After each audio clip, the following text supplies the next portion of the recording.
You ask Tiger to solve. This deals with linear equations with one unknown. The final result is v equals -98. Let's solve it step by step. Simplify the expression. Move the negative sign from the denominator to the numerator. Expand the parentheses.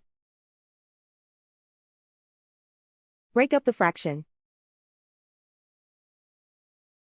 Find the greatest common factor of the numerator and denominator. Factor out and cancel the greatest common factor. Group all constants on the right side of the equation. Add 49/3 to both sides. Combine the fractions. Combine the numerators. Reduce the zero numerator. Simplify the arithmetic.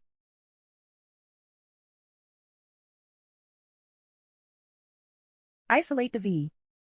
Multiply both sides by 6. Group like terms. Multiply the coefficients. Simplify the arithmetic. Multiply the fractions. Simplify the arithmetic. Convert the v into a positive number. Multiply both sides by -1. Remove the ones. Simplify the arithmetic. And so the final result is v equals -98.